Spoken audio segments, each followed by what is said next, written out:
Somebody come and save me from insanity. I know, we put ourselves on this road, but I want to go back home. SOS, somebody please provide me just little stability. My knees can't take too much more of the shaking. I'm breaking.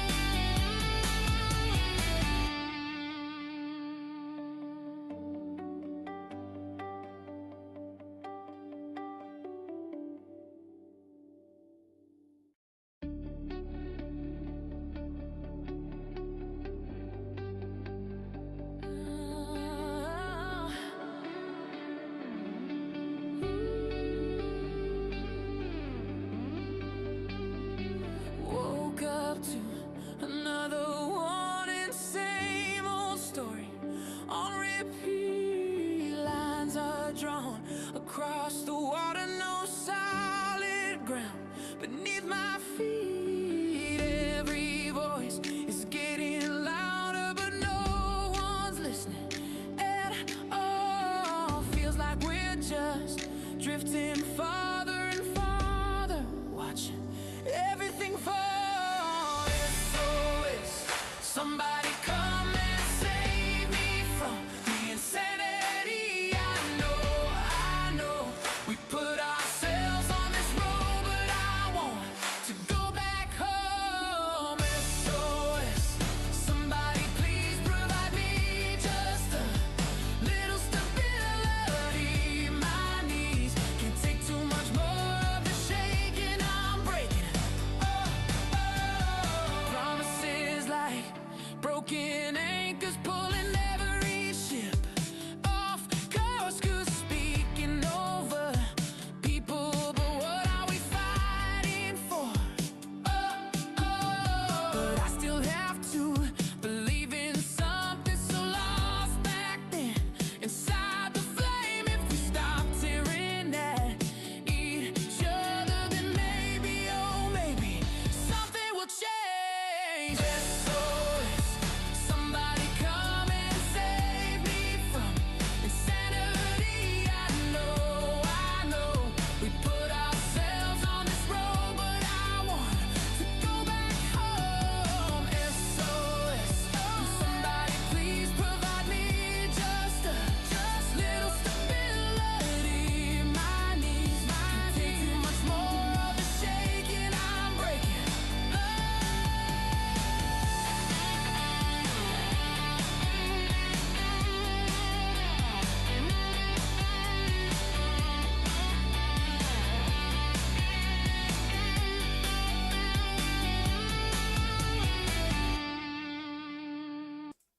Oh, there we are. What is up, everybody? Thank you so much for being here. It's Brandon Batch here with Josh Whitty on the SOS Live platform. It's Valentine's Day. It is. Were you in trouble for spending time doing this instead of No. planning a nice fancy? No, I still have to take her somewhere later on, though. But she already made me promise to that. But Yeah, well, there you go. There you go. We're excited to be here. And if you are here and you're joining us, we just want to say thank you. Thank you. You know, one of the things that encouraged us to even go down this path was this realization that right now America is in this interesting predicament. And I think most normal people at least, understand that we can't survive like this. We simply cannot survive like this. And so SOS, Stability Over Sides, what our main goal is to create a platform for people who have not necessarily like mind, but people who understand the moment that we're in, who want to wake up, see what's going on, and recognize that this is bigger than party politics. This is bigger than any one man, and this is certainly bigger than any one of us. we just want to play a small role in helping bring forth solutions, discuss some of the major topics. For example, today, one of the things that we're going to be discussing is the fact that there's a bunch of sickos out there eating people, and sexually abusing minors, the Epstein files. I mean, It's going to be a wild first one. It's going to be a wild first one. One of the things that I think we should probably focus on, Josh, is just how large this all is. Yeah. You know, we look at the Epstein files, and what we know is that this is not simply Donald Trump's problem, right? These Epstein files, they date back all the way to 1996, maybe before. And one thing that we know is that this whole issue spans multiple administrations. There are multiple people involved, both in the United States, as we've seen internationally, and we got to get this figured out. A lot of folks will just say that, oh, well, you know, this system that is set up, if it collapses, it all collapses. I don't buy that. And I think that's a way to help instill fear in the minds of people that we don't need to get to the bottom of this. But we want to get to the bottom of this. Don't you think, Josh? Yeah, for sure. Yeah, I mean, the craziness with the Epstein files is, I think it's like, it's going to be a defining moment in everyone who's alive's life from here on out. Like yeah, absolutely. I think the naivety that everyone has lived with for so long, like these rumors of these weird things that everyone in power's been doing, you always just thought, they're rumors. It's just people like, you know, trying to demonize somebody. Mm-hmm. But no, they're actually demons. They're actually demons. It seems that way, folks. I mean, when you go and you look at some of the stuff in the Epstein files, which, by the way, shout out to my wife, Holly.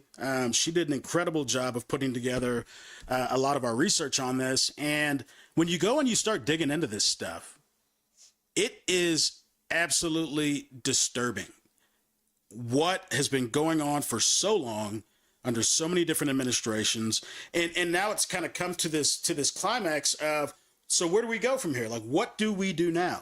Right. And as we all saw, the House Judiciary Committee held a committee hearing where Pam Bondi, the U.S. Attorney General, came and testified. And the best word that I can use for that was disappointing.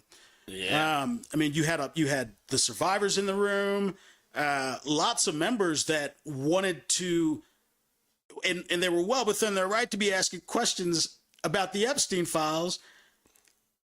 And it seems to me that she was more interested in deflecting, talking about how great this administration has been, and went as far as to highlight how incredible the stock market's been. Right. And I mean, that was just a super weird angle. It's like, okay, I get like trying to push the narrative a different way, but that's not the place to do it. You know what I'm saying? Like, let's have our hearing. Let's tell the people what's really going on. Like, answer some questions honestly. Instead, she made herself look incompetent to be in that job. Yeah. You know what I'm saying? Like, if I had an employee that I asked to go give a talk to a customer and they did something like that, like they're asking about something and then they're just like, well, let me tell you about how great we are as a company. Yeah, it's like, welcome to Best Buy. Yeah, I'm interested in looking at this TV. And they'll be like, by the way, I know a great place where you can go buy some cool lizards. Yeah. Or something. It's like, come on. Like you have these victims of sex trafficking that are in the room, people who have been on the record for years saying that they've been abused, and yet you haven't spoken to them. Right. You haven't spoken to them. And what we do know now is that there are multiple people, even within this administration, guys like Howard Lutnick, who, you know, previously said that he was never on the island. Right. And then we find out he had lunch with Jeffrey Epstein. Guess where? On the island. On the island. Yeah. And you're like, all right, let's just get to the bottom of it. I made a Facebook post the other day, and I was telling everybody, look, it is not the job of the U.S. attorney general, the highest ranking law enforcement officer in the country, to be the president's personal attorney in this matter. Yeah. Right? Yeah.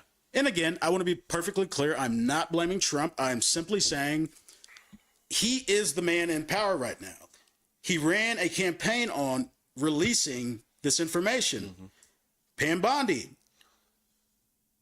immediately, early on, when she was standing in front of the White House with the influencers, and they had the binder. And, yeah, that was ridiculous. The list was supposed to be coming soon. And then what did we find out? Well, we find out we're not going to be getting a list soon. Not only that, then we find out, actually, this is a hoax. Right, yeah. This is now a hoax. Well, to that point, I feel like every time Trump says this is a hoax, he's Trump. He's thinking about himself. I think that he's like trying to point to his involvement as being a hoax. As far as the entire thing being a hoax, there's no denying it. It's like the guy in the comments, like Jeremy says in the comments about the beef jerky. That was the wildest. Like, look, how are you supposed to take that? Yeah. So one thing I know about beef jerky, it doesn't walk. Yeah. Yeah. Beef jerky doesn't have legs, folks. It's very clear that, and Josh, actually, if you could pull up one graphic for us, I want y'all to look at this. So this is a graphic that was in the Epstein files, a document where we hear about the beef jerky, we hear about the fact that they are 100%. As crazy as it sounds, they're eating people. And of course, Epstein goes. Is it under visuals, talking point? It should be under visuals. And we're going to go to the gallons of sulfuric acid, number 8. And Josh is going to pull up this graphic here. So what you're looking at right here, a wire transfer request form. Okay, so you have all these emails where they're talking about beef jerky. Oh, I left my beef jerky. Oh, I ran out of beef jerky. Epstein ends up getting arrested, I believe. And then all of a sudden you see this wire transfer request form for 6 55-gallon drums of sulfuric acid. Now, what could that possibly be used for on an island? Anybody who's watched like a really good like mob crime movie, Breaking Bad, anything like that, what we know is that you're not using sulfuric acid in an ingredient to bake a cake. Yeah, or clean out your pipes. You don't need 6 55 55-gallon drums for it. No, you're using sulfuric acid to get rid of bodies. Bodies. I'm talking about people. We're talking about people here. Somebody's kids. And while we might try to keep it light, I want to make it clear there's nothing light about this. And the fact of the matter is that we don't know the half of it. No. We don't know the half of it. And you think it's twisted and demented in the form you're seeing it. Just imagine the scale of what it was in reality. It's hard to. I'm a father, Josh, you're a father. Mm-hmm. And I think that matters, especially because, I have a daughter. The idea that our own government is in any way, and has been, not talking about just Trump here, has been covering this up for so long. It is incredibly disturbing to me, and it's frustrating. And then to have the attorney general show up in a hearing where she's being asked simple questions like have you investigated guys like Howard Lutnick? Have you talked to them? Have you gotten statements from them? Yeah. And just the way that the entire hearing devolved into this incredible disappointment of, it was really disappointing. And look, I was a staffer, worked for a member of the House of Representatives for a long time. I've been to these hearings where you're the person sitting behind the member of Congress in case the member of Congress has any questions. And it's always been somewhat of a show a little bit, right? Like you when you have someone from the administration come in who is testifying, of course, if you're in the other party and you're questioning that individual, you're putting them in the hot seat, right? You're trying to get a good sound bite. Right. Yep. What I've always said about politics is that, as far as legislation is concerned, is best case scenario is when the politics matches the policy. In this case, the politics of this and the policy align in the sense that you have people that were at that hearing, members of Congress, clearly frustrated, trying to get to the bottom of this. Some people will call it just a show. I'm not saying there wasn't any spectacle to it, but this is real life, folks. And they were asking the Attorney General questions that she should have been able to answer. And she couldn't, not only could she not answer those questions, she didn't want to. And I'm not 100% positive that it's like cover up as much as it might be she's just not good at her job. Well, I'll tell you this much, Josh. Maybe partly, and like 60-40, something, but like, because there's been so many instances since she was, taking her role as the head, confirmed as the head of the DOJ or whatever, that she's dropped the ball on so many things. And it's like, so like, part of me is like, is it like a blatant like cover up, or is she just really bad at her job? Well, here's my thing, right? Because if she's just bad at her job, then that would mean FBI Director Kash Patel is also just bad at his job, which I think he is. But he also perjured himself under oath, said Trump was only mentioned in the Epstein files 100 times. 100 times, folks. Well, what we know now is that he was. It's kind of anywhere between 38,000 and 1 million times he's been mentioned, and it's clear that, so you have the Epstein Files Transparency Act. Congress passed that legislation that required the administration to fully release all of the Epstein files within a specific amount of time. Right, that deadline ended up passing at the end of December, I believe. And we still do not have all the Epstein files. Right. Now, what we know is that there's a lot of files, right? I mean, And as I think a lot of folks know, sometimes this takes time, especially when you're trying to protect victims, when you're trying to make sure that any identities that you need to protect are of course not included in the release. But here's the deal with that. Out of, I believe, the 47 some odd names, the FBI failed to redact and the DOJ failed to redact like 44 of the 47 names of the victims. Right. Yeah. But you know whose name they did redact a lot? The co-conspirators and the president. Now, this is not political for me, folks. Like this is so far beyond like political that I hope people understand that. I get accused a lot, Josh, of being one-sided. Because I'm viewed as being one-sided, I've been called a Democrat, all this stuff, right? How terrible. I know. Poor snowflake me. Look, here's what I'll say. First of all, it's not my job to make anybody happy.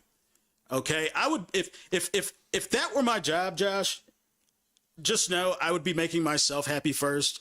I would be spending more time with my daughter and more time in my garage woodworking. That's what I would prefer to be doing. But we have a situation right now in America where it's becoming increasingly clear to me that this administration is violating the Constitution in more than one way. And we have a Republican Congress that is not doing anything to safeguard our liberties. They're not doing anything. Now, you could try to push back on me by saying, okay, but it's not just the Republicans' fault that we got here. Yes. That is true. Yeah. That is true. I mean, like Josh, we were talking about this earlier, and this, might dovetail kind of perfectly with the conversation around immigration right now. And I remember back when I was still working on Capitol Hill, I had a lot of friends who worked for Democrats. A lot of friends who lived in northern states, representing northern members of Congress, states like Pennsylvania, all along, kind of the East Coast, what have you, who had a particular stance when it came to the issue of immigration, in the sense that they did not believe that there was a crisis at that time happening along our southern border. Right, right. Now, if you live in any of the southern states, especially Texas, where Texas shares that border with Mexico, you know that that's obviously not true. That's not, and we see that. And so I had this idea. Okay, sometimes seeing is believing, right? If you see the crisis, well, then that would naturally spur you to maybe report back to your member of Congress like, hey, we need to do something about this. Right. So I organized what's called a staff delegation trip. And we put together a group of staffers, and I intentionally made it specifically more Democrat than Republican, because Republicans more or less understand this. They understand the issues of immigration. Right. And we organized this staff dele. We go down to the southern border. And we're down there with Border Patrol. They're telling us what they need. Interestingly enough, a lot of the things that they said they needed did not necessarily include a wall. Right. Although I'm not knocking the wall, but there's a lot of areas along that southern border. Well, the way I see it is, if we have a satellite that can read a license plate from space, I think a physical barrier is probably like the last line of defense. You know what I'm saying? Like if we have to rely on a wall to keep people out. You know what I'm saying? You hit the nail on the head. And at that time, a lot of members of Congress, my old boss in particular, were advocating for, actual solutions to this problem. But it's become so political now, let me back up. So Congress always has said, first of all, everybody recognizes immigration reform needs to happen. Right. It just needs to happen. There is we obviously have a process that is not functioning well. Yeah. Even if you're trying to do it the legal way, it is still costly and still takes a lot of time because we simply do not have enough immigration judges. I mean, to act like we have this fully functioning immigration system, in my opinion, is just a little bit ignorant. Right. But it was always about stopping, quote unquote, the bleeding, right? Securing the border. And then let's do immigration reform. The administration has done an incredible job of, now, tactics, we can get into the tactics, but the fact of the matter is nobody can deny that right now we have fewer illegal entries than probably ever before. Right.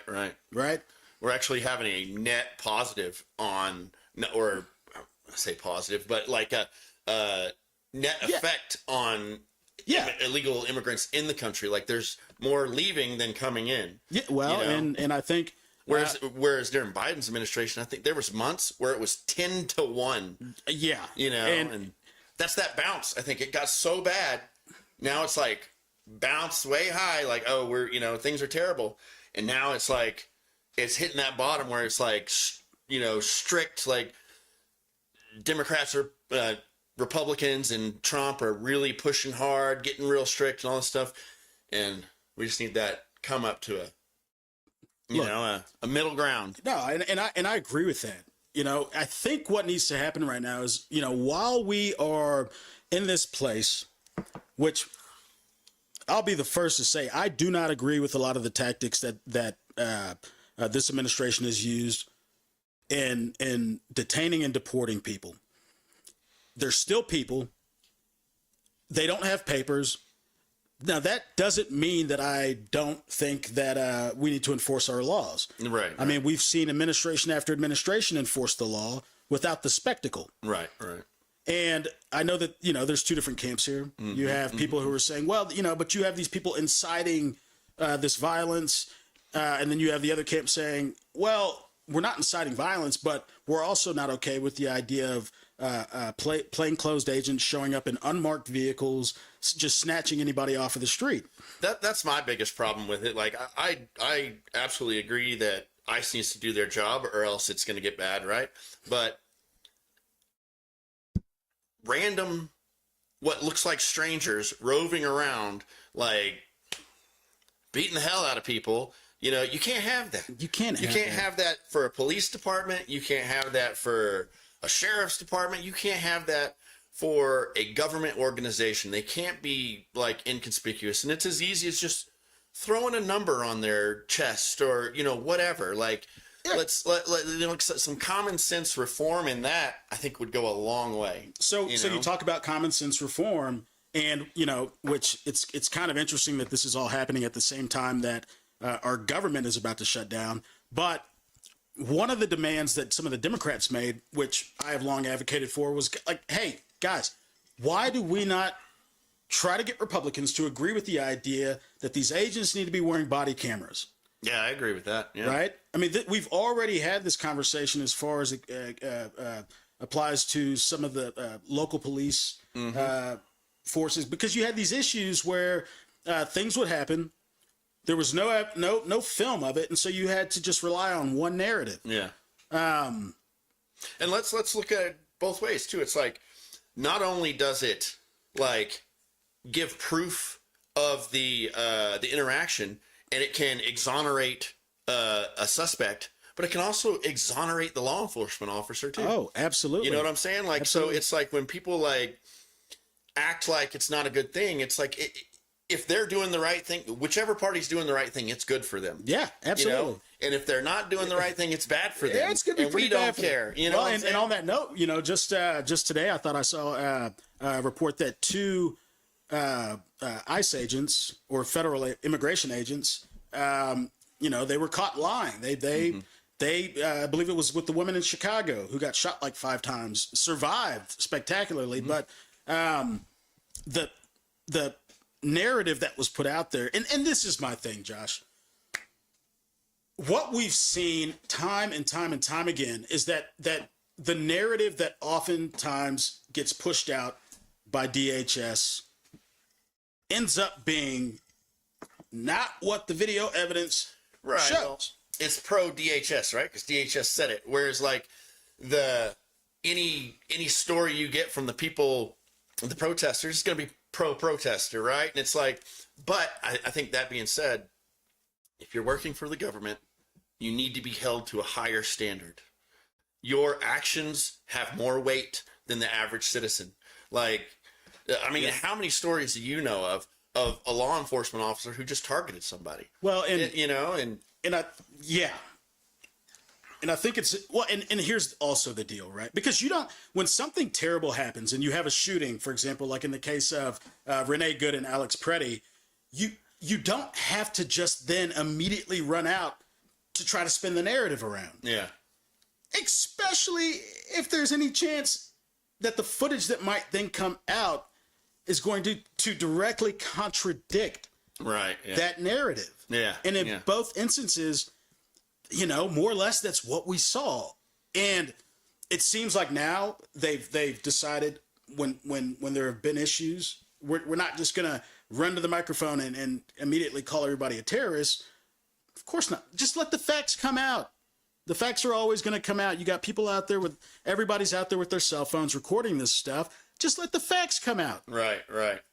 Do an investigation. Do your job. Yeah, I absolutely agree. Like in both of those, you know, instances where, you know, the protesters were killed, there should absolutely, it's a person. Okay, they might have been doing some wild stuff. Like, I don't care how wild it was. There should be a full investigation. And if the officer was in the wrong, that's okay too, because we need good officers. Well, and we need a department with credibility. Yes, yeah. A department without credibility, in my opinion, is a department that no American should trust. And regardless of what side of the political aisle you are on, when this is all said and done, we are going to be in a position to where our institutions have been so badly damaged by the corruption, the lies, the deceit, the obvious conflicts of interest. It's going to take time, a lot of time, in my opinion, to rebuild this trust that has been damaged in a major way. And look, I'm not being one-sided about this, but there is one side in power right now. Yeah. We can't get around that. And within this administration, you have a number of people that are not qualified for their jobs. It's just that simple.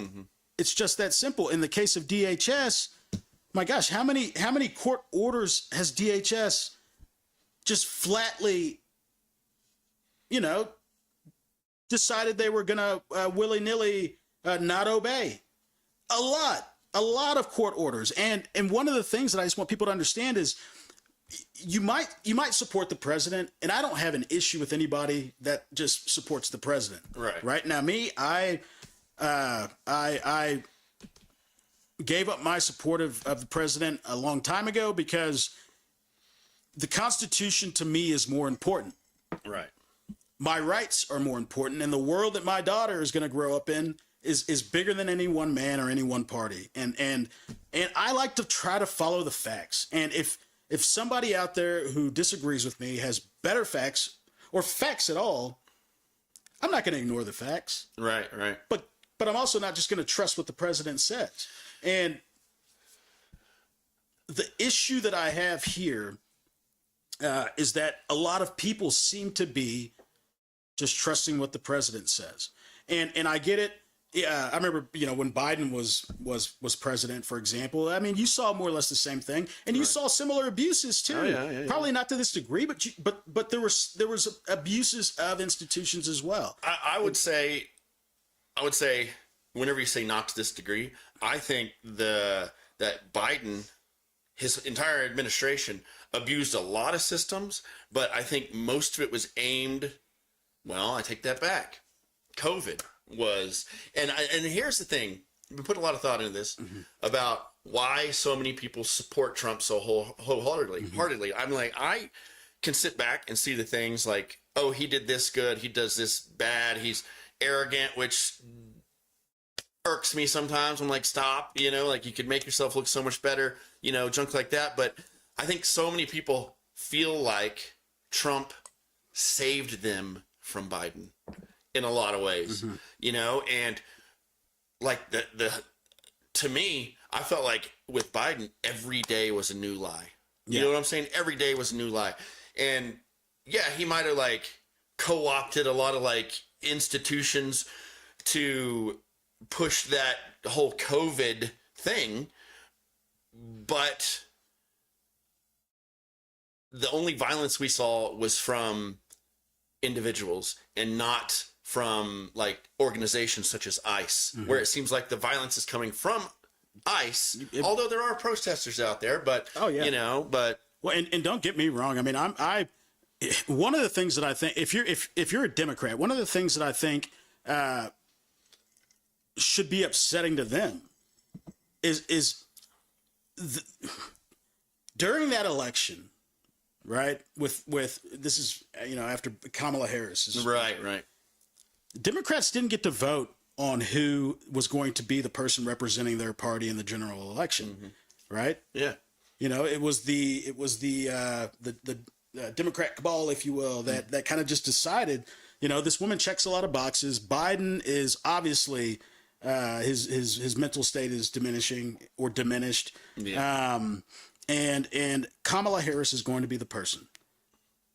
Now, it's hard for me to understand how you can be someone who screams democracy while also, that is undermining the democratic process. Right, nobody got to choose Kamala Harris. Now, I will say that Democrats are just as equal. No, I wouldn't say just as equal for this as where we are. I think that it's hard for me to say equal. Right. I have never in my life seen a president that spends more time putting his name on buildings than he does trying to unify the country. Josh, when was the last time you saw the president give any sort of speech to talk about unity? I don't know. I can't recall. Yeah, you can't recall because it hasn't. So I think the best case scenario was I think the prayer breakfast, the national prayer breakfast a while back, and he used that as an opportunity to say something astounding, which was, you can't be a Christian or a person of faith and support Democrats. Right. That's a real unifying message, right? I mean, Yeah. it's not that difficult. If Melania Trump Yeah. can talk about this, the president of the United States should. Yeah. And coming up on February 24th, the president of the United States is going to be giving his State of the Union address. I'll be in D.C. for that, and I'm very curious to know what that message is going to be. Yeah. Because right now, the United States is going through a period of turmoil that we haven't seen in a very, very, very long time. And we have this probably one of the more important elections that I've certainly been a part of coming up with the midterms, which are already becoming a spectacle. And we'll talk about the elections too. Yeah. And if anybody has a question about whether or not unity or division is better for America, let me just say it. Yeah, I mean, Abraham Lincoln, a house divided cannot stand. Yeah. Right? George Washington. People have probably gotten tired of me talking about this guy, but like, you know, in his farewell address, he makes it very clear a lot of the things that we find ourselves now dealing with, these issues, the partisan politics, the division, all of this stuff he warned us about. I posted went down this it was a pretty fun project actually, where I went and took George Washington's farewell address. Now it's in Old English, and so it's like very hard to fully understand what's going on in there. I mean, you know, you can read it obviously if you can read, but it you know, I use a lot of Old English. I figured, why not let's make a more contemporary version of this that is easier to understand, and I published that on my Substack. For anybody who's interested or who wants to read that, you can go to Substack and you can certainly see it there. But he warned us about this stuff. He warned us about explicitly, when we're in a divided place like this, the kind of person that can use the division to elevate themselves while destroying our public liberties. Right. And I think it also, like all the division within the U.S., it makes us an easy target for other countries. 100%. You know, an easy target. It's especially with the way like computers and the internet are today. Oh, absolutely. It makes us an easy target. So like we need to stay united just so we can combat the propaganda that other countries push on us. And you know, unity. Yeah. It's like one of those like words that I think there's like a negative connotation around it, right? Like, yeah, it's too mushy. Unity. Yeah. But the fact of the matter is that is our strength. Yeah, for sure. Unity is our strength. And when you see a divided political climate like what we have right now, for example, we were talking about social media earlier and how these algorithms have fueled a lot of the anger and the division that we see right now, right? Where if you're scrolling on your feed and let's just say you see a protester who maybe assaulted an ICE agent. Yeah. And you're sitting there and you're watching that, right? The next video that you watch is probably going to be something that's related to that. Yeah, for sure. In the next video. Yeah. In the next video. Yeah. And why is that? Well, because they want to keep you on the platform. Oh, yeah. Yeah, if you watch an entire video start to finish, and let's say you even watch it twice, you're going to get logged down as, hey, this is what interests him. And it's like, as humans, we're attracted to the macabre and the things that honestly make us angry. It's a strong emotion. And people want to. It's why every dictator uses it to get power. Everyone like holds on to that, you know. And if you're gonna hold on to people's attention, elicit a strong emotion. Yeah. You know, honestly. Yeah. Can I tell you something though? Yes. So I was in bed the other night, and my wife was right there, and I had this. It was kind of a stunning realization, because I was watching it, you know, it was like this real like inspirational message that, you know, where this guy is talking about, you know, how when all this is said and done, regardless of how angry we might be at each other, we got to be willing to forgive. It's certainly what is commanded of us. But like, look, I was watching these inspirational videos. I would watch one, scroll up. The next video, guess what it was? Inspirational. Yeah. Right? Yeah. The next one. And I told my wife, I was like, man, I'm getting all these gems right now. Like, this is incredible. And then it occurred to me, okay, so yes, the algorithms do feed us what we want. They do. They're very good at it. But what if we chose to want to love more than we hate? Yeah, there you go. What if we chose to have more hope than fear? Yeah, yeah. And what if what we watched was reflective of that? Right, yeah. Well, the algorithms, they respond to that too. Yeah, yeah. So if you're out there and you're one of these people that sees this situation and you're like, oh my gosh, we just hate each other. Well, I would encourage you to maybe stop watching hateful stuff. Yeah, scroll past it. Scroll past it. Skip it. I have some great suggestions for you. Anybody who's wanting to know, some inspirational messages of unity, holler at me. I can get you some stuff. Josh, I want to get into one of the big conversations right now, and I'll ask you to look for a graphic. It's a post that the president put out talking about the SAVE Act and the upcoming elections and how necessary it is to make sure that it's U.S. citizens voting in U.S. elections and not undocumented or ineligible voters. And if you can't find it, that's okay. Folks can Google it. This one Trump's claims about? No. Click in the election news. All right, give me 1 second, folks. Again, this is our first time doing this, so be patient with us, please. Interestingly enough, my wife, who helps me out with this quite a bit, was supposed to be here, but she's instead in a place that is way more important than being here, which is in Eastland, because it's her father's birthday. Shout out, Chief! Happy birthday to you. Give him the address. Let me know. yeah. No, I think they're probably tuning in. Well, we're struggling to find it, but go Google what the president said about the SAVE Act. Of course, the U.S. House of Representatives passed it. I believe the vote was 218-213. Pretty much, partisan vote. Yeah. With the exception of, I believe, Henry Cuellar, who voted with Republicans to pass it. And there's been a lot of talk about the SAVE Act, right? You've got two different camps. One which says this is absolutely necessary to address this crisis where you have undocumented immigrants who are voting in our elections. We got to make sure our elections are secure.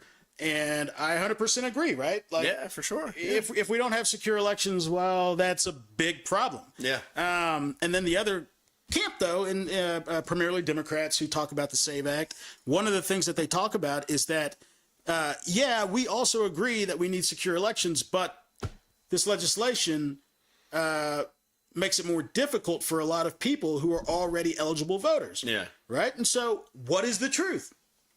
What does the SAVE Act do? And Josh, I mean, what do you say? One of the points that I want to point out is because so many people, like, you see Democrats coming out and saying, against it, all Republicans saying they're for it. And what I want to point out is it doesn't just pertain to Democrats. It's like the narrative is that it's just going to be Democrats that aren't going to be able to vote. That's a very good point. And if the rumor's true and it's like the poor white people voted for Trump, well, I mean, they're not going to have the means to get the right documents to vote either. Well, so it's like that's why the truth literally needs to be out there. Well, and so the truth, right? Yeah. What is the truth about the SAVE Act? Now, look, I'll be the first to say, do I think that everybody probably, if they have the knowledge, do they have then the ability to go out and get prepared, get what they need to make sure that they can vote in this election? Well, of course I do. Yes, yeah. Right? My issue with this is this. There's a lot of things not being said about this bill. Yeah. Everybody passes it off as, Gallup said, the Gallup poll, which for whatever reason doesn't exist anymore, by the way. Yeah. 88 years they've been doing Gallup now. It's they were wrong too much. No. Well, what's interesting is nobody really, I think, the timing of it is interesting. Right. The president's approval rating took a big dip, and Gallup no longer exists. Now, are the two things connected? I don't know. Interestingly enough, though, real quick before I get into the SAVE Act, there were 3 other polls that were done. And if you're watching this, I'd love to get your thoughts on this, because it's kind of interesting, especially with the midterms coming up. There were 3 other polls that were conducted after Gallup decided that they were no longer going to do the presidential polling for the approval rating. One of those polls was talking about Biden and Trump, and how right now, which is so crazy to me, given that they're both, almost 80 years old, like, what are we doing here? Yeah. But how Biden would essentially beat Trump, according to the polls, if we were to have an election right now. Now, I find that just to be astonishing, and I don't even care if it's true. Yeah. I think it's hilarious that that's even being discussed. That is incredible. Now, Yeah, I'm not surprised. Well, obviously, not surprised, but it's like, why would anyone vote for basically, a corpse in office, But that being said, that goes along with how polarized everything is. It's like people who don't like Trump will literally vote for anything. You could put a cardboard box up there, and they're going to elect a cardboard box. And to that point, right? Because one of the arguments that I hear often about the elections, and 2020 in particular, even though Trump won that election and won this last election in a landslide, is that there was fraud on this massive scale, right? And we know there was fraud because how in the world could Biden get as many votes as he got? Well, that makes sense to me. Yeah. Right? You had Trump's first term. You had a lot of people who I think were very frustrated by what they saw during the first term. And so it was kind of like what we saw with Hillary Clinton, where it's just like, no, we're done with that. We're moving on. Boy, they had Hollywood get behind them. You had celebrities going out, really pushing this deal. It's not a surprise to me. Right. Right? But then we had Biden, and we saw the swing the other way. Right. It's not a surprise to me. Right. What's a surprise to me is now all of a sudden, we have all of these people who are undocumented voting in the elections. Right. Right? But with what evidence? And one thing, Josh, if you can pull something up for me real quick, there's a few things I want to show you folks. And one of those things is some of the research, some of the actual evidence that is out there. You can go ahead and click on that one by the Cato Institute. So the Cato Institute is if you were to ask them, they'd probably tell you kind of a classic liberal sort of think tank. But they do a lot of really good work, and they've been really active here lately as far as refuting some of the claims that have been made. Keep in mind, the Heritage Foundation, which has been in the news a lot because of the Project 2025, Josh. I think for the most part, people know what that is. Even according to the Heritage Foundation, and I have it highlighted here for you folks, their database on election crimes listed only 24 instances of non-citizens voting in U.S. elections from 2003 to 2023. 24. Now, also, if you scroll down just a little bit, we kind of get into, okay, well, what does this mean? Like on a state-by-state issue, for example. Well, Utah, 2.1 million registered voters, and they found just one confirmed non-citizen had voted.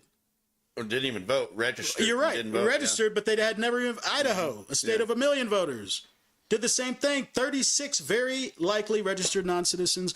We go down, we see Louisiana, 390 non-citizen registrants, 79 of whom had voted in at least one election over the past several decades. Montana, 23 possible. My point is, if there is proof out there that there is some massive scheme going on that's cooked up by the Dems to funnel a bunch of undocumented immigrants into voting booths, I'll believe it if you show me what the evidence is. But what we can't do is have a president constantly undermining the U.S. election process based off of nothingness.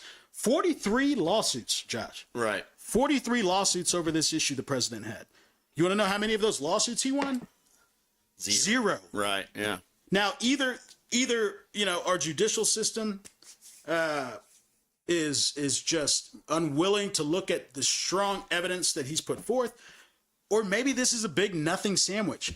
But either way, if we're going to change up the way we do things here in America as far as the elections are concerned, I think we should be making sure that we do it right. Right. And the SAVE Act, in my opinion, doesn't do that. And here is why. So, one of the things that I will say about this, do I believe that we need to have U.S. citizens voting in our elections? Well, of course I do. Absolutely. That's also already the law. Yeah. Right? This bill was cooked up. Representative Chip Roy of Texas, who I believe is running to be the Attorney General, makes us provide proof of citizenship, and it lists off some of the documents we can use, right? Your passport, birth certificate, military ID, government issued documents. Right. But here's what they're not telling you. What they're saying is yes, Emmy. They Cart, we can see your chat. Yeah, Hello. Emmy Cart, welcome to the chat. Thank you for being here with us. You are appreciated. What they're not telling us, everybody's assuming, oh, well, I have my real ID. I'm going to go and I'll be fine, right? Yeah. Get registered to vote, do my thing. What they're not telling you is that does not qualify as proof of citizenship. Right. Josh, ask me why. Why?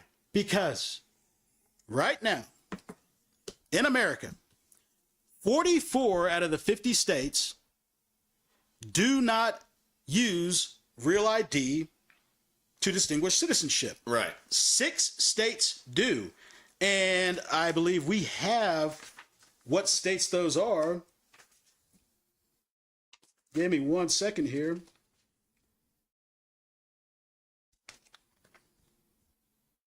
Well, we got it somewhere. We're a little unorganized. It's our first time. But 6 states are the ones that actually, and I think it's signified by a black star instead of the traditional gold star. Right. Say that you are a U.S. citizen on them. Is Texas one of those? Texas is absolutely not one of those. Now, if anybody is watching this and they're saying, Brandon, you're a liar, and here's why, I'll take it. Just show me the evidence. Because from what I've read, that is not the case. Okay, here we go. It says actually 5 states that where the real ID does come with citizenship issued by the state: Michigan, Minnesota, New York, Vermont, and Washington. Yeah. Right? Okay, so if you are not in those 5 states, you might want to look into the fact that showing up with your real ID might require you to also show up with your birth certificate. Right. Now, look, if you're saying, well, of course that's what it does. Fine. But tell people that. Right. Because right now, nobody's telling people that. I was watching a video of Christy Noem. You know, she's giving this spiel about what the SAVE Act does and what it doesn't do. And she's going into all these details, and she's talking about it. I think we have a clip right here. We'll kind of show you part of that. But they pass this off as like a no-brainer when it's absolutely not a no-brainer. They need to be more transparent. Here we go. Perfect. There we go. That'll work better.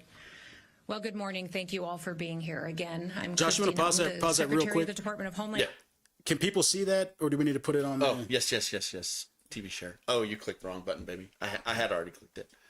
Oh, all right. Security. And I've had the opportunity today to spend some time with some of your elected officials, some of those that are involved in election security here, and local leaders to discuss what we can do to make sure that we have integrity in our election systems going forward. I want to thank some of them that came. Josh, can we skip forward just a little bit? Make sure that we preserve our sacred republic. Earlier this week, the House of Representatives Here we go. passed the SAVE Act. This is federal legislation that does some common Pause it real sense, quick, Josh. So pay specific attention to what she says the SAVE Act does, which documents she says you need if you want to qualify under the SAVE Act and be able to register to vote. But more so than what she says, pay attention to what she does not say. Forward things. First of all, it requires a photo ID in order to vote in federal elections. It also requires proof of citizenship in order to register to vote. And it requires states to remove non-citizens from their voter rolls. These measures... Okay. I think that's what they're really going after is the voter rolls. That's So- I mean that's what I think the It's biggest obvious part they're is. going after Yeah, the voter rolls. yeah. For example, in Minneapolis, even though I don't know what the justification for Minneapolis was, quite frankly. We were told that you had the Somali fraud, and then we've all along been told that we're going after these violent criminals when we know that the violent criminals make up a very small percentage of the people that are being apprehended. And look, I'm all for getting violent criminals off the streets. Right. I think most people are. Most people aren't cool though with the federal government coming in, violating your Fourth Amendment, the Fourth Amendment, kicking in your door without a warrant. Right. I don't think that most people are okay with Are the they federal actually- government. I was trying to find videos of them like breaking into a house. Have you actually seen like videos of them like without like anything like actually breaking into a house? I've seen a couple. Really? Yeah, I've seen a couple. I haven't seen a lot. Right. But I don't think I mean, is evidence important in that case? Absolutely. Right. But when the federal government tells you we don't need a judiciary warrant, Right. Yeah. we can go in your house based off of what we have, which is permission by DHS to do that. Right. I heard that the only way that they were allowed to enter was if you had a final removal notice. Like that's the only way they're allowed to even enter a house is if like there's a final removal notice like attached to your deportation. And if that very well could be true. But I don't know if they're doing that, but, anybody in yeah. the chat who wants to maybe give us an answer to that, we Yeah. would appreciate it. The First Amendment, right? Your freedom of speech. Yeah. I mean, these are not like small things, right? And there's been a number of lawsuits already, and I imagine that we'll probably see a lot more. Guys, posse comitatus is a thing, and right now you got folks like Steve Bannon running around saying we're going to have ICE at the polls. Yeah. Like what? What are we doing here? But all that aside, I want to focus on this SAFE Act because again, it's not that I'm opposed to U.S. citizens voting. Obviously, Right. I only want U.S. citizens voting in the elections. What I'm baffled by is that this has become now so urgent based off of, I don't know, Right. because I cannot find any verifiable proof that what the president is talking about is even a real thing. Yeah, I honestly I did research too, and I can't find where there's actual like verifiable evidence of voter fraud Keep in mind- illegals voting. We still 98% of the ballots are still paper ballots. Right. They compare those with the voting machines. 2020 was one of the more heavily scrutinized elections that we've ever had, and there was no evidence. Right. So I'm just confused. But here's the thing that I want to highlight for people, because I think that this is also important, and it's not something that's happening separate of the SAVE Act. These two things are happening at the same time, and everybody should be concerned about this. You know, you have the claims come out that you heard about Fulton County, Georgia, Yes. right? Did. The election raid hub, or election hub raid. We saw Kristi Noem down there, right? In her looking real sketch, Right. in her black hat with the, I have to laugh about it because it looked like every single like sketchy like villain in every movie like I've ever seen where they're doing something that they shouldn't be doing. Right. And so naturally, the election raid, the raid happens, and they said we had a warrant though. We did have a search warrant. Okay. Fast forward a little bit. A judge rules that okay, I want to know what evidence was presented by the FBI in order to obtain this warrant. Yeah. Well, I think he gave him a few days to figure that one out. I think Tuesday was the deadline. DHS came out and they said, well, the attorney that apparently was heavily involved in getting this warrant was the same attorney that was part of the Stop the Steal. Yeah. You cannot make this up. Right. they didn't have any evidence, and they didn't have any. But here's the thing: I'll be very curious to know what they find that hasn't already been found, if anything. But let's focus on Tulsi Gabbard, because she was there. And for anyone who doesn't know, Tulsi Gabbard is the director of national intelligence, right? Heads up the office. Who used to be a Democrat, actually. Yeah. I mean, you know, she has a colorful history in Congress. But that aside, why is the director of national intelligence on the scene at this raid? Right? She doesn't deal with domestic elections. Right. You know, her main focus is dealing with foreign interference in U.S. elections. Okay. So you mean to tell me that now this administration is concerned about foreign interference? Because a lot of people were screaming that exact same thing for years, and this administration was not buying it. Right. Russia never interfered. Yes, they did. Well, I mean, it's not just it's the nature of the beast. It's like, by making our elections the way they are, and our country ran the way it is, and the openness of the internet, especially at this point, it's like, I think you're always just going to have some sort of election interference from every country.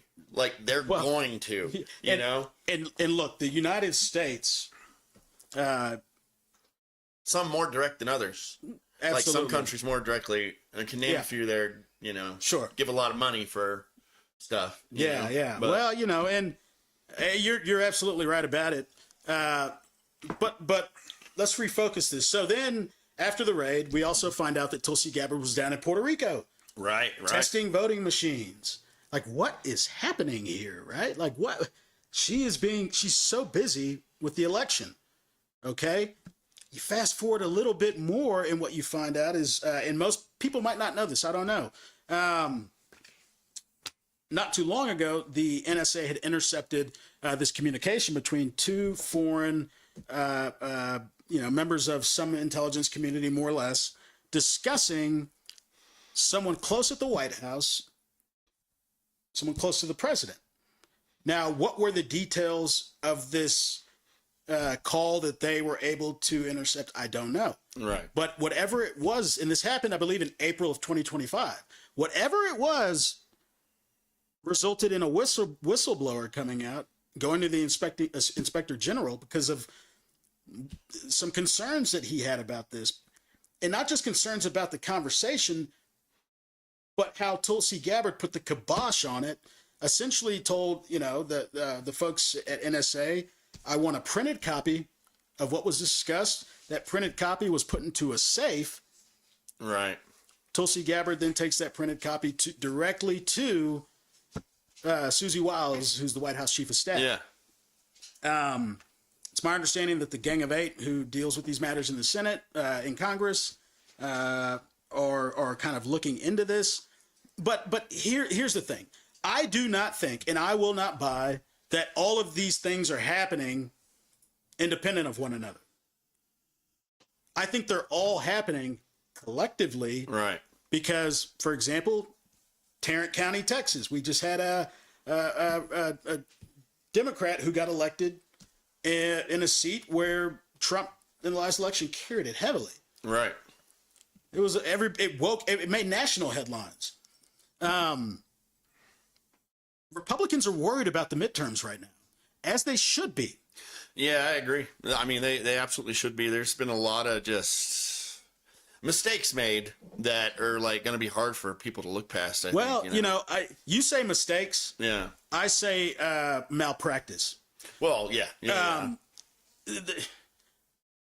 And it's hard for me to say the separation of powers. Mm-hmm. It was not created just because they thought it was a good idea. Right. It was created so the legislative, executive, and judicial would put checks on one another. Yeah. Not so the exec or the judicial would shine this shoe and the legislative would shine this shoe. Right. Yet that's what we're seeing. There are no checks. There is absolutely no checks taking place right now. And, people often ask me, well, why are you speaking up now, Brandon? Because the systems that I thought were supposed to work are failing. Mm-hmm. And a lot of people don't realize it. They just don't realize it. Josh, we were talking about this earlier. This new memo that got leaked by DHS, where they are now surveilling your social media to find out who is anti-Christian, anti-ICE, anti-capitalism. Extremists, terrorists, what else was it? It was, I don't know, a bunch of stuff. A bunch of stuff. Well, if there's one thing that we know, it's that there's absolutely nothing to stop them from labeling me or you a terrorist. Right. It certainly didn't stop them from labeling Alex Preddy that. Right, right. If it weren't for that video footage that we saw, that would have been the narrative. Right.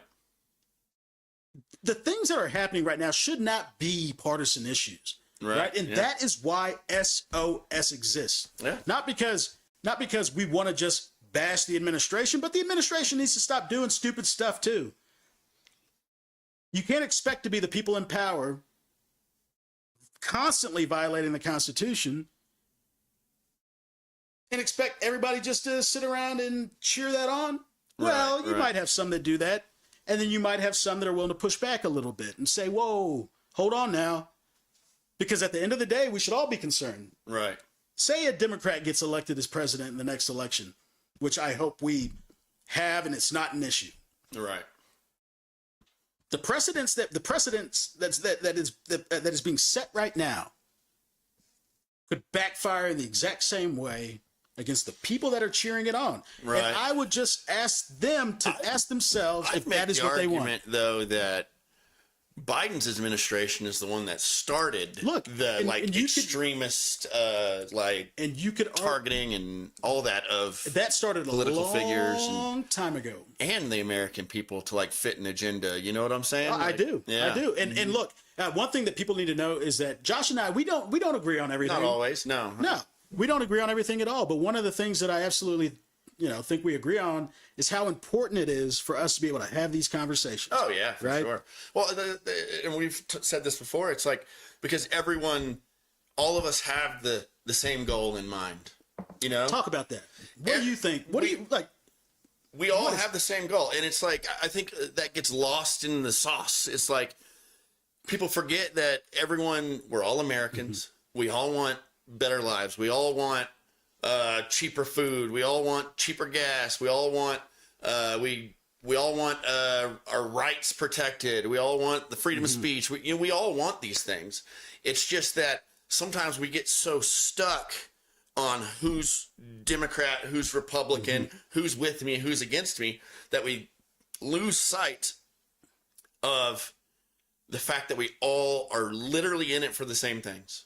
We're in it for the same, and that's why exactly that's why I can always see somebody else's side. Yeah. Because I don't take what they're saying as an attack on the way I believe. Mm-hmm. I just see it as like if me and you disagree on something, I'm like we just see it as a different way to get to the same end. That's exactly right. You know, and it's the only way to. It's the only way this works. Things. Yeah, it's the only way this works. Yeah, it's like if. And some people may argue it, but like I don't think anyone who's an actual American is wanting the downfall of America. Everyone wants a better America. They just want it in a different way. And maybe they see America as something different than what somebody else sees it, but they both want to see it as good. Yeah. As a shining light in the world. Like a beacon of hopefulness. Like everyone wants those things. Yeah. You know what I'm saying? And we all get just so lost in our own viewpoint of things. Like we really do. Yeah. You know? I've certainly been guilty of it myself. Right? Yeah. But that, again, to your point, which you so eloquently laid out, is why SOS, we even came up with this. Yeah. Because what we saw was a situation in which dialogue was not happening. Yeah. Accusations were being hurled, blanket statements, condemning each other, calling each other the worst things. You know, we went from being neighbors to, and I know we haven't been neighbors in a long time. Right, right. But now it's like we're accepting that each other are terrorists. Right. Man, that's a big escalation. Yeah. Right? Because when I think of terrorist, I think of somebody who's physically trying to harm my family. Right.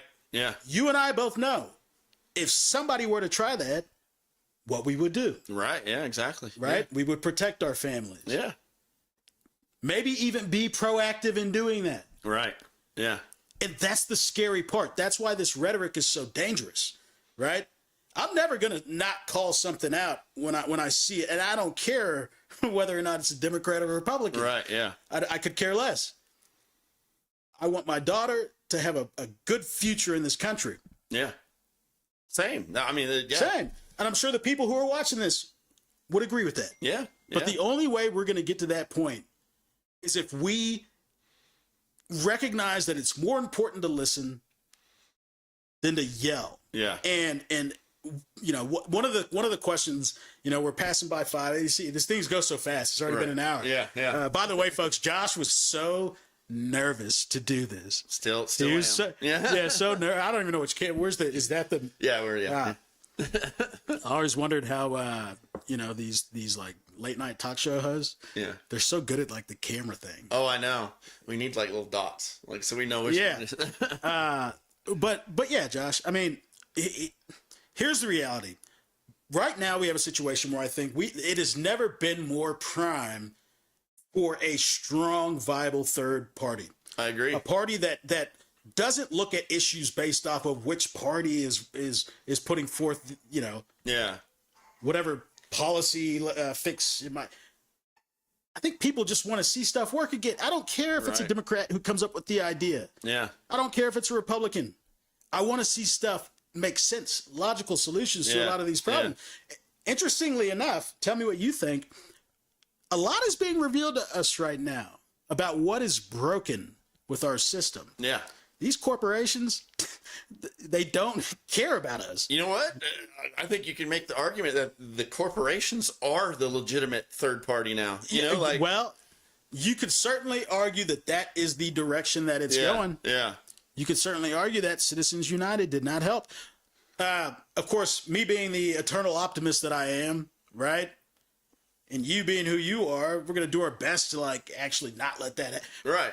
But at the end of the day, you have this incredible growing group of people who are just they're tired of it all Yeah. on the left and the right, and they're looking for something that makes sense again. Mm-hmm.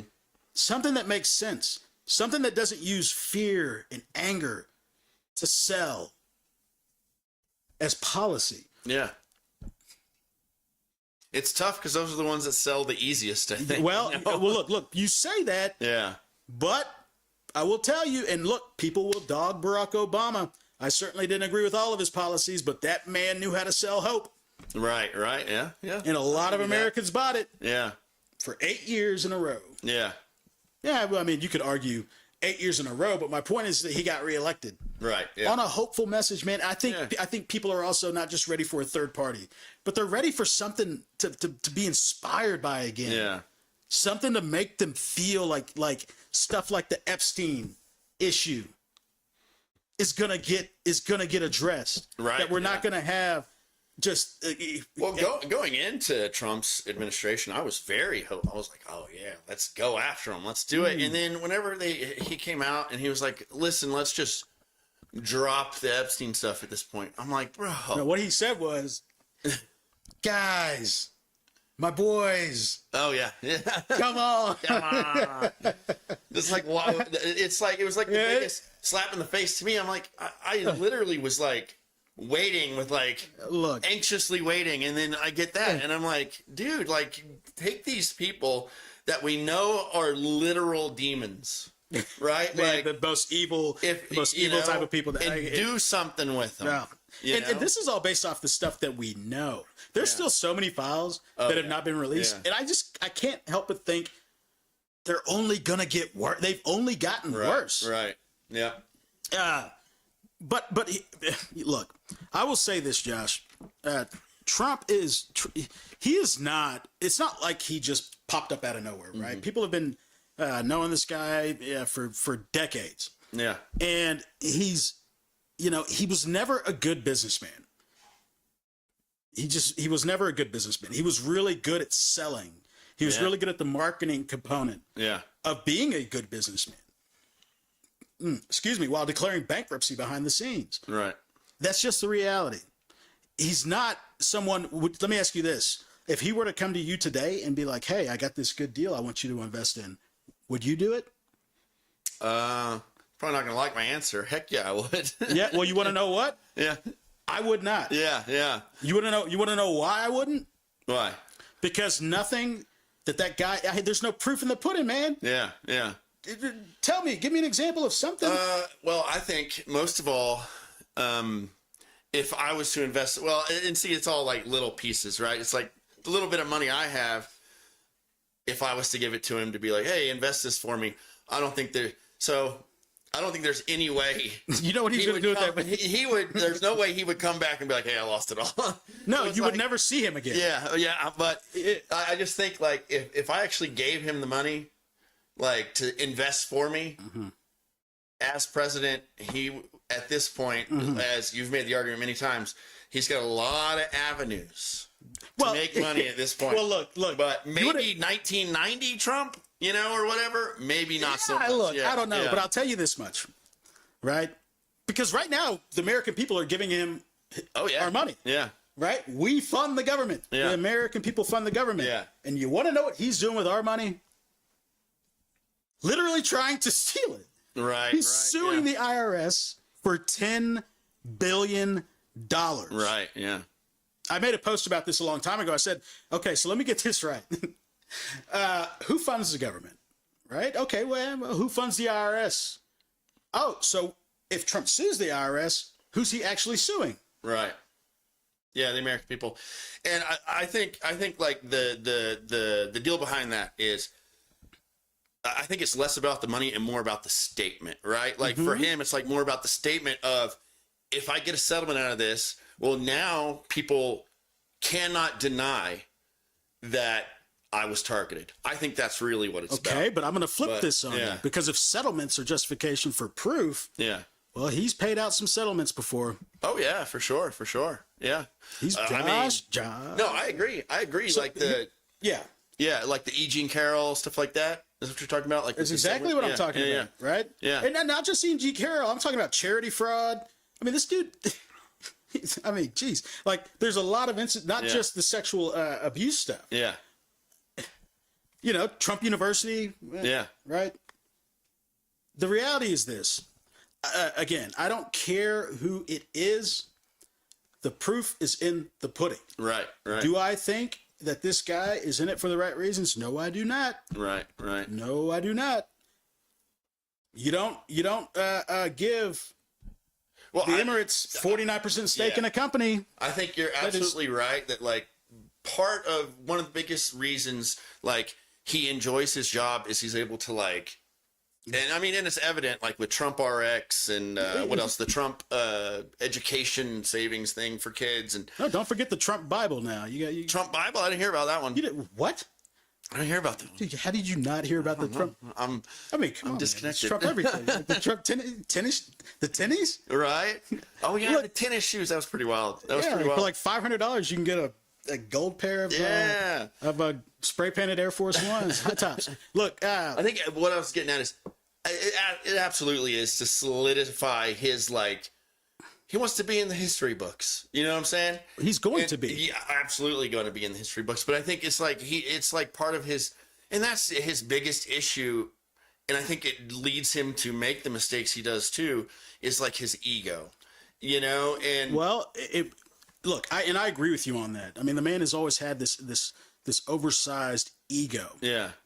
But the thing about having that oversized ego is that it does not justify you deciding to be serving your own interest as the president of the United States. Oh, no, I absolutely agree. And my thing is this: I've never in my life heard of, and I know we're making this so much about Trump right now, but like, I've never in my life heard a president say he hates half the country. Right. Go to a funeral for a person to say how, oh well, I wouldn't forgive somebody, whatever. Right. I mean, at every turn, I just feel like he's dividing us more and more and more. Right. He's putting people. He's trying to put people into positions that are trying to sell this idea of a white culture that is under attack, and if they become the minority, Right, the right. boogeyman is. Yeah, Gonna, yeah. Man, you mean to tell me that I'm supposed to then believe that that's a safe world for my daughter? Right, yeah, yeah. Absolutely not, man. And like it just anybody I who don't uses know fear how like that to much sell. Of that, I haven't done a lot of research on the, Well, let me tell you the race issue, but Well, there was a guy that just testified before. I want to say it was the Senate Foreign Relations Committee, maybe, because he was. They're looking at this guy as to be in the State Department, right, who is very much selling this idea. And they pressed him on it at the hearing. I wish we had footage. Maybe we could talk about it in a future episode. Right. But this is a thing. You know, for example, Musk. We know about that tweet that where he right, yeah. retweeted that despicable deal about how they're going to be slaughtered if they become the minority. Like what? Man, don't buy the fear, people. Jeez, like Right. this is. Was that in reference to South Africa? I was looking it up and I couldn't really, because about the white farmers that were getting their land taken. The South African genocide? Yeah. Was that in reference to that or like in general? It seemed to me like Yeah. it was a very much just like an in general. Now, there's always a chance I'm Yeah. wrong about this. I don't know. Yeah. seemed He's to be- from South Africa, so I wasn't sure like about the Yeah. whole context of It seemed like it wasn't talking about South Africa. Yeah. I mean, I'm pretty sure that like it wouldn't even really apply Right. to South Africa. Yeah. But be that as it may, look, I think we could go on all day about this, but I want to also make this productive, Yeah. right? Because it's easy to get so caught up in the now and what's going wrong and how we feel about it. But regardless of all of that, there's going to be a lot of rebuilding to do. Yeah. Right. And and I'm not just blaming Trump for that. We have all been complicit in this. Right. We have all been complicit. I sent out, I made a post earlier about some of the things that I wanted people to think about in terms of what we could be thinking about right now needs to be fixed about this system. Yeah. Right. Things that unify us, things that I think most of us agree on. When we did the promo video, we laid out a bunch of stuff that we should just agree on as part of the problem. Right. Right? In your opinion, if you could name one thing, what do you think would be one of the things that you would want to address moving forward after this is all said and done to make sure we don't find ourselves back here in 8 to 10 years? Man, if I just had a magic brush, I just think it would be how each party doesn't control their extremes, right? Yeah. And we talked about it before, where it's like the if you don't check your extremes, they're going to end up controlling your party, Right. And I think that's what, like, if moving forward, I think it should be illegal to get paid to protest, right? Like, if I've seen evidence of it, but who knows how rampant it is. I'm sure it's on both sides. You shouldn't be allowed to pay people to protest, like a paid opinion. What else?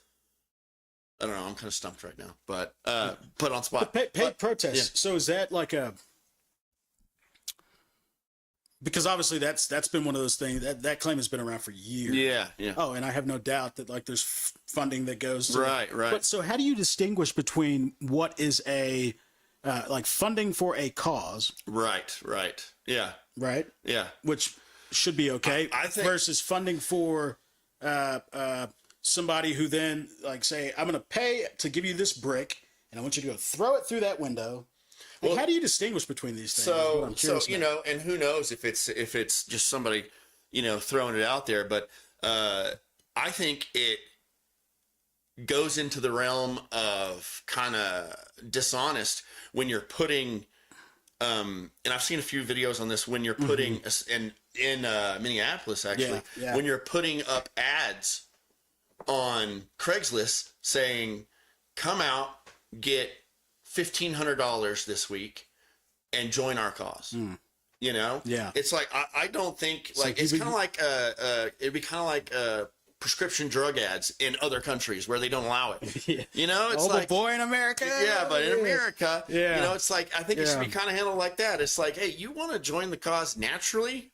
All for it. Yeah. But as far as like giving an incentive other than just social justice to be a part of a protest, I feel like that has so much potential for people with money, right? With a lot of money, it has so much potential to ruin a lot of things. Yeah. You know what I'm saying? No, and I agree with that. And I'm actually going to piggyback off of that. Yeah. Because one of the things that I thought was most fascinating about this most recent election. Yeah. And we've known for years, ever since Citizens United, right? Like the which needs to be addressed. The amount of money that's poured into elections. Yeah. Has just been astronomical. But in this most recent election, like, for example, when did you find out that Elon Musk spent $300 million? Man, it was probably 8 months after the election, I think, you know. If he didn't tell me he did it, I don't think I would have ever have known. Yeah. You know, now granted, I'm not the person that's like going and pouring through all the paperwork and the filings trying to figure out, you know, how this money exchanged hands. Yeah. But the fact of the matter is, to I think, again, piggyback off you, that's incredible, and that should not be happening. No. That should not be happening. So I was thinking about this too. How do you fix that? Do you have like a allotted amount of funds, like government funds, that are used per candidate? Like you get this much money. Like how do you control that? Well, I'm not necessarily saying you should limit people from donating capped amounts to campaigns. Yeah. But corporations, billionaires who use the money that they make through their corporations to then just dump through PACs like incredible amounts of money into the system to swing an election, that's not okay. Yeah. Right? No, I absolutely agree. And even individuals right now, right? Like, you know, from when I ran for Congress, you could only donate so much money to my campaign as an individual. Yeah. It was capped. It was limited. Yeah. And it's one of those deals too that you have it. All of us have heard of these politicians that will run for office and they'll say, "Yeah, but I'm not going to take any corporate money, right? Yeah. I don't do it." Well, and then they get elected. And you and I both know, like the amount of money that they end up, because you're constantly fundraising. Yeah. You're constantly fundraising, and come on. Yeah. It's not individuals who are just sending you money, you know, once or twice a week or every quarter to make sure that you're keeping your war chest up. Right. No, it's all sorts of things that go into that. Like to these big corporations, like let's say they throw $100 million at you. Like a small thing that really doesn't even compromise your morals, maybe, right? Like they could come to you, like a prescription drug company, come to you and be like, this can save a lot of people. Like, you know, we're going to give you $100 million to your campaign. I just, you know, I want you to make sure. Oh, you're talking about lobbyists. Yeah. For the most part. Yeah, I just want to make sure you get this, help us push this through. Yeah. Okay. So you bring up know? something very, very interesting, right? Because, look, having worked on Capitol Hill, I can tell you that the average age of a staffer is usually below the average age, probably below 35 by far, right? Yeah. I mean, it's a very young place, and it's that way because in general, as a staffer, Josh, whenever I first started on Capitol Hill, right? And I started from I was an unpaid intern who had to work his way up. Yeah. No different than how a lot of people do it.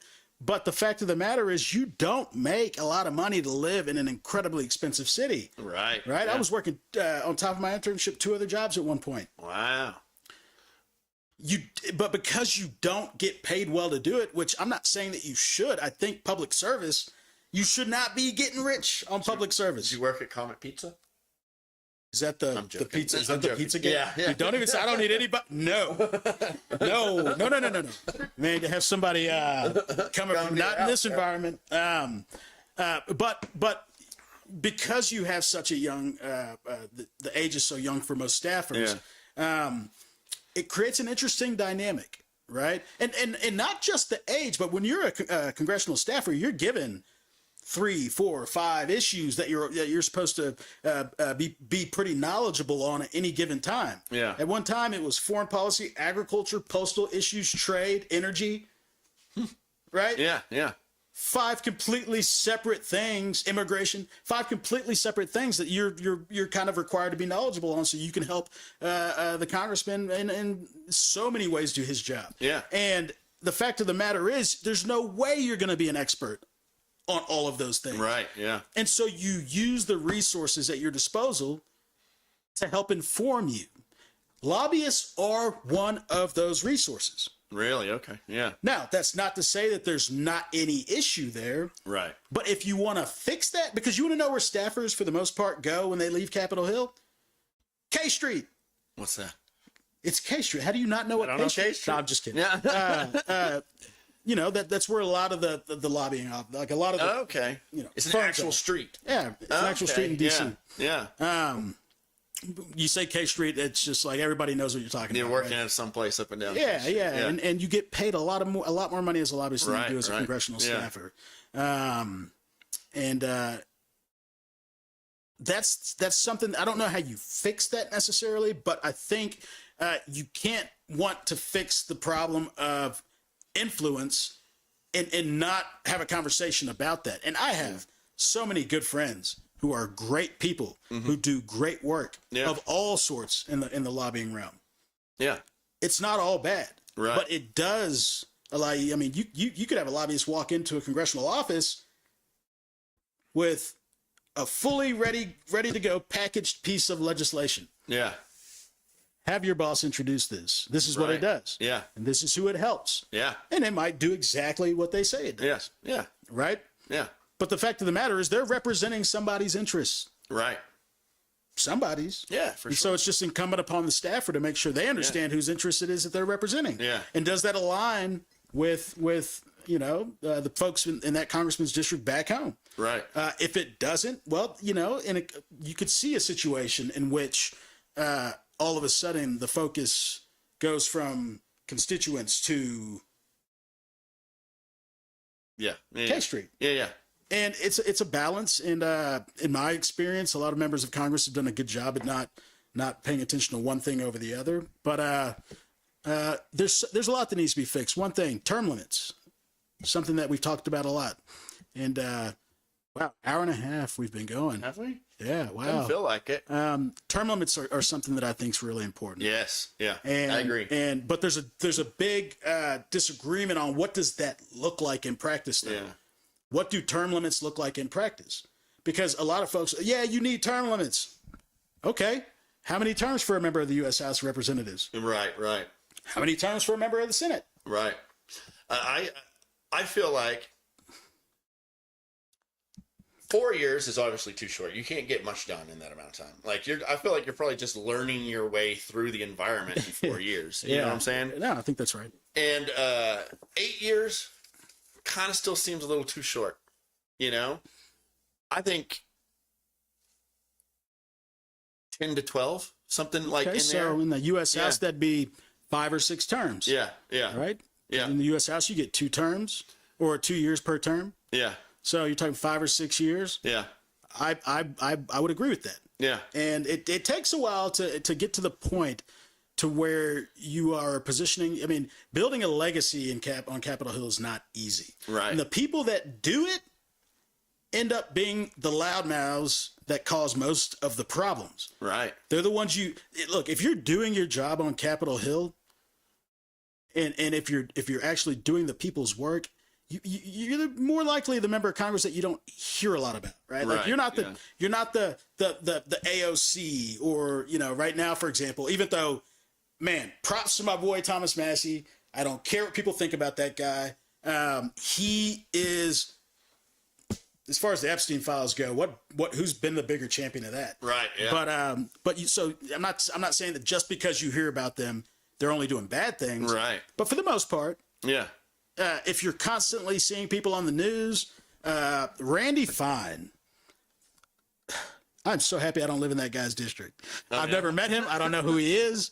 I have no idea, but man. Yeah. Andy Ogles, my man, made a, actually, Josh, pull this up. This is interesting. He made a post, about, Is it in your files? it should be, yeah, go to, no, go to here back. Yeah, click in one of those, and I'll just kind of talk about it as we go. But he made this post about George Washington. He had George Washington on a horse dressed as an ICE agent, and he said, George Washington would have absolutely been with ICE. Right. Yeah. And I just couldn't. It's like, well, you must not have known. I just realized we're showing the link to the Google Drive. The whole time? Well, anytime we click this, so we might want to secure it. Josh. I just thought of it whenever she clicked over to it. But anyway, Okay. yeah. Anyway, he said, we got to make sure not to do that. Yeah. he made a comment about how George Washington would have been on the horse in ice gear, dressed as an ICE agent. Right, yeah. And it's like one of the comments was, didn't George Washington lead an army of immigrants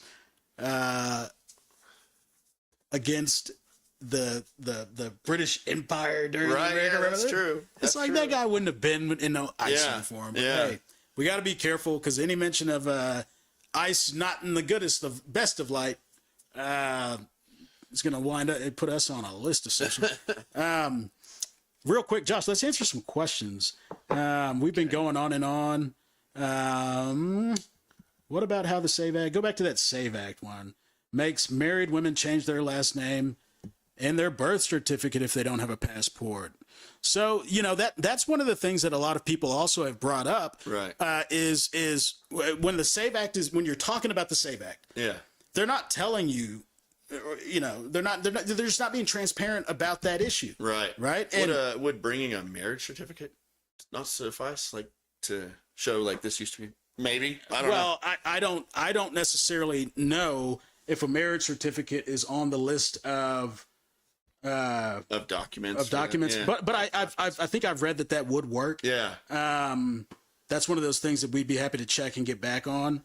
But either way, education needs to happen on this bill. Yes, for right. sure. There's a lot of people that are are interested to know, well, like, okay, if this is what we're going to do, which, by the way, it doesn't seem like it's going to pass the Senate. Yes. Yeah. And so the president has said, One way or another. Yeah.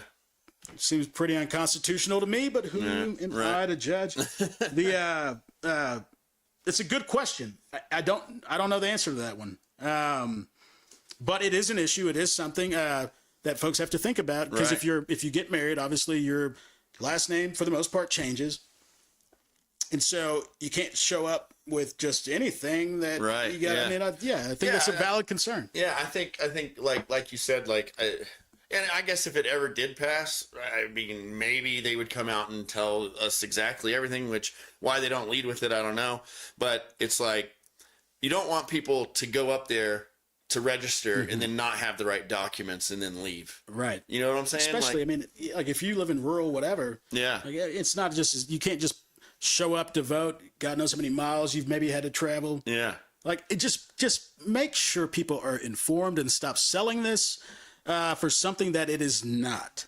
It is clearly not as obvious as people are making it Right. out. Yeah. What else we got on here? Proceeds go to CIC Ventures LLC. Talking about the Bible sells $60. Oh. Not even a Christian publishing company. Yeah. Guess who the proceeds go to? Yep.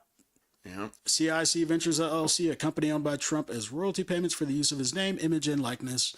Trump has earned $300,000 from the. Yeah, I mean, look, like, it's that sort of stuff where it's like, it just doesn't. No marriage certificate doesn't suffice, and we're sure on that. Well, you know, Just but if that's the case, I mean, that's people need to look this stuff up, right? Yeah. Like, just go and do your homework, Yeah. and just don't buy the idea that all you need is your real ID, Right, And then you right. show up and you find out, oh, my real ID I didn't get from one of these 5 states. Doesn't say if I'm a U.S. citizen or not. yeah. Which it boggles my mind how nobody else is talking. I haven't seen anybody else raising this as an issue about the fact that the real ID only qualifies you in 5 states as being a U.S. Right, citizen. right.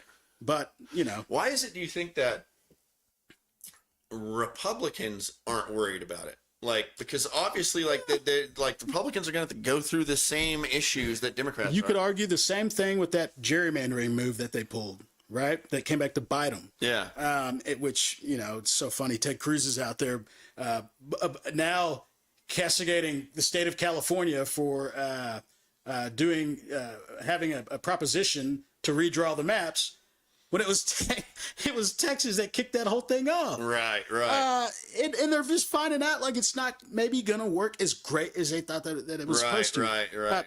But I don't know. It's a good question. Yeah. I don't know. I mean, I would say that there's got to be some data to suggest that voter turnout, which is probably the case, is higher amongst Republicans and Democrats. But why they don't think that this is going to be something that maybe drops. I mean, you look at what happened at that election in Tarrant County, for that state seat in Texas, and people just didn't show up for on the Republican. They just didn't show up. Yeah, yeah. So I don't know personally what makes them think that, like, if this is a ploy, why it's not going to impact them. Right. And again, I'm all for citizenship. If you have citizenship, voting in the election, but they have to be transparent about this. Right, yeah. So, Josh, Yes. is there anything you want to add? Is there something we didn't address? I know we kind of rushed through this. Right, right. Again, it was our first time doing this. Real quick, I just want to give a very special shout out to every single person that joined us. It's not lost on us that we did this on Valentine's Day. Yeah, yeah. While people are probably getting ready to go out. Yeah, and apologies for that. But what we're talking about here is important. But I wanted to just say thank you to everybody, because it's not lost on us that you chose to spend important time on an important day to be with us and just tune in. And the fact that you chose to do that means so much to us. Following this, we will be posting some of the edited clips to our social media. For the people that were not able to join live, they can go and they can view that stuff. What do you think? Man, I don't know. I think a lot. Man, I think a lot too. Yeah. It keeps me up at night. Yeah. Here's what I think. Yeah. I think that we have a lot of reasons to be scared. Right, right. I think that we have a lot of reasons, more reasons to be hopeful. Yeah, I agree. I agree. I think that what we can't do is keep destroying one another. Yeah. Anytime I criticize the president, I want folks to know I'm criticizing the president. I'm not criticizing you. Or your support of the president, you know, like, Or your support. But like, I get why people support Democrats. And I get why people support Trump. Like I said, everyone has their reasons for Everybody doing it. has a reason. And none of these people that support Democrats, Republicans, or if you're a guy that doesn't even, like, we all have different values. And you're perfectly fine having your own set of values. Yeah. You know, like, there's no reason that anyone should ever think that just because I think differently, you know, that this person is like not worth even talking to or knowing or learning about. You know, it's just like, I read a book a long time ago, years ago.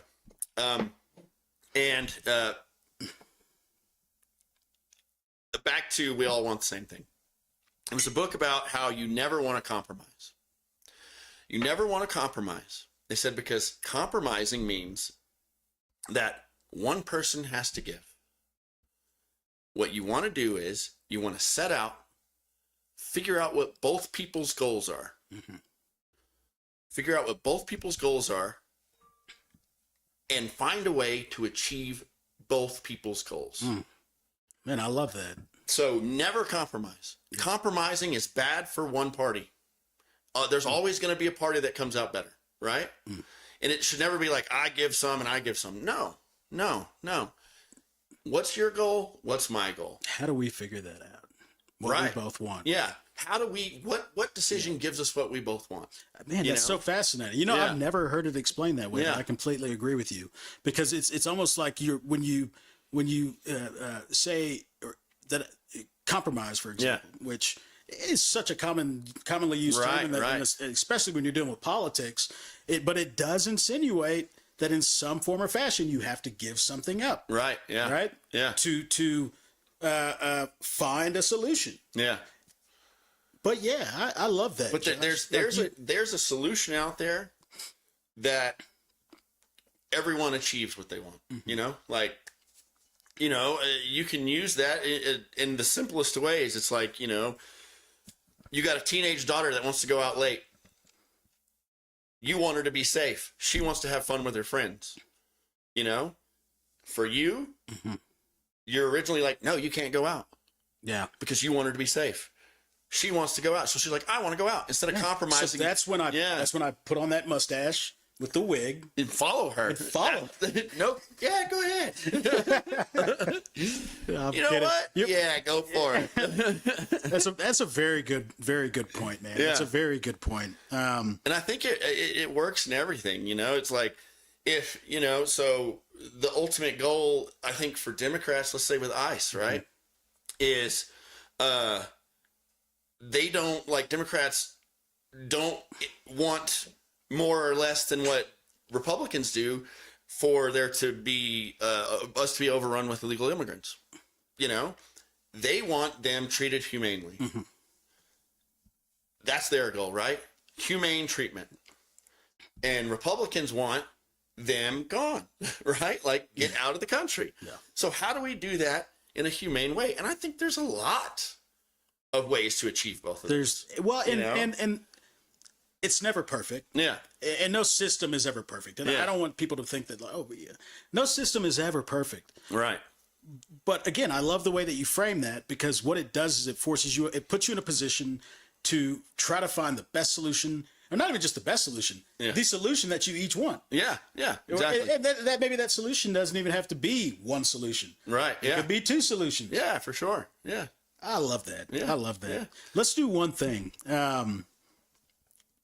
Because I want to give people something that they can walk away with every single time that you and I sit down to talk about these issues. Yeah. Right.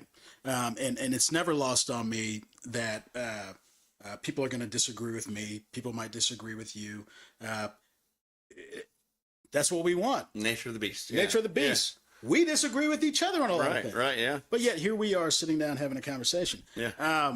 What I want to encourage people to do is spend more time listening to the other person, the other perspective. Get outside of your comfort zone. Go and read news that disagrees with you. Yeah. Go watch videos and footage of things that disagree with how you naturally already think about our political environment.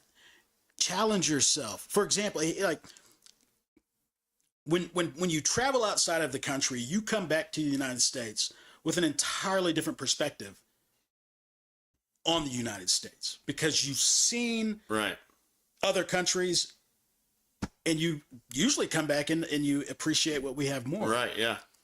It's no different than getting outside of your comfort zone in your social media with your friending group, and go and experience your city, go and experience things that are different. Yeah.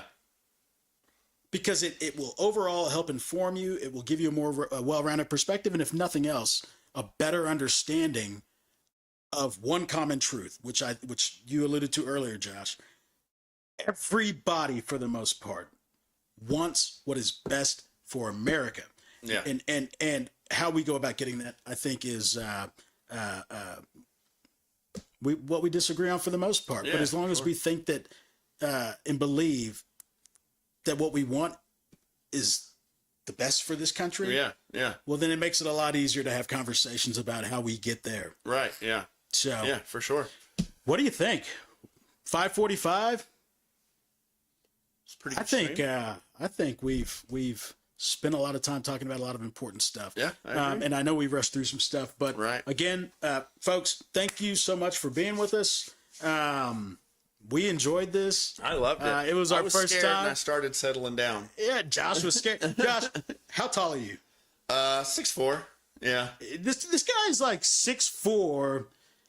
What, like 230? 260. I wish I was Yeah, 230. yeah. So Yeah. in other words, if anybody ever has a problem with me, just know you got to get through this I'm guy right here. first. Guys, thank you so much for being with us. We really enjoyed it. We had a fantastic time. If you enjoyed this, please come back and see us. We'll be here next week. Probably, I think, around the same time. Yeah. We do have lives that are not this. We both have other jobs that are not this, but this is important for us, and so we're going to do this again next week and the next week. Yeah, and we're just going to keep keep it talking rolling. about this stuff. Yeah. So I appreciate y'all joining us. Thank you so much. We love you, and we'll see you next week on SOS Live. Y'all take care. Bye.